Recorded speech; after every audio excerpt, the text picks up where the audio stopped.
বর্ষা মৌসুম শেষেও জলাবদ্ধতায় শিল্পাঞ্চল আশুলিয়ার ইয়ারপুর ইউনিয়নের বেশিরভাগ সড়ক।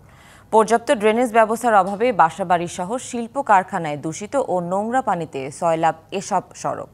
ফলে স্থানীয় পোশাক শ্রমিক ও সাধারণ মানুষের ভোগান্তিতে চরমে। দীর্ঘদিনের এই সংকট নিরসনে নেই দৃশ্যমান উদ্যোগ। এ সময়ের পরিক্রমায় জনপ্রতিনিধি পরিবর্তন হলেও ভাগ্য বদল হয়নি এলাকাবাসীর।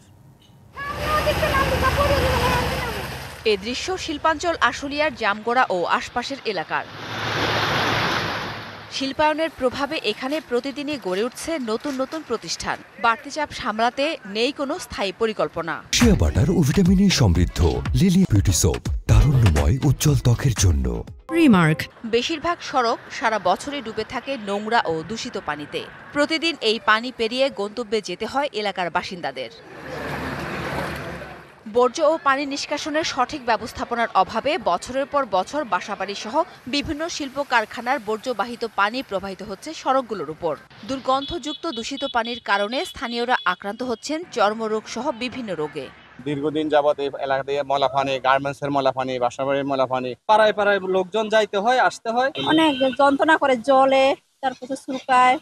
দীর্ঘ এই সংকট নিরসনে বারবার আশ্বাস দেওয়া হলেও আজও হয়নি সমাধান।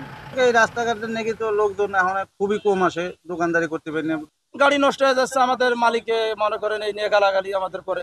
আর 4 মাস ধরে বলতেছে যে এই 5-6 দিন আর 2-1টা পিঠ আছে, পয়সা করবো, তারপর হয়ে যাবে, কিন্তু হচ্ছে না তো। মহাসড়কে উন্নয়ন কাজের কারণে যানজটে পড়া পরিবহনগুলো বিকল্প হিসেবে ব্যবহার করে এসব সড়ক। এতে ক্ষতিগ্রস্ত হয় এর ড্রেনেজ ব্যবস্থা। আভ্যন্তরীণ যে ছোট ছোট রাস্তাগুলো ছিল সেই রাস্তাগুলো তারা ব্যবহার করেছে।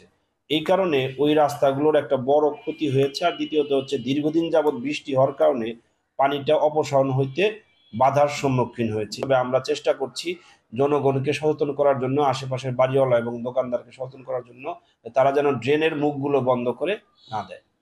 শিল্পাঞ্চলের লাখো মানুষের দুর্ভোগ লাঘবে স্থায়ীভাবে জলাবদ্ধতা দূর করতে দ্রুত পদক্ষেপ নেওয়ার দাবি এলাকাবাসীর।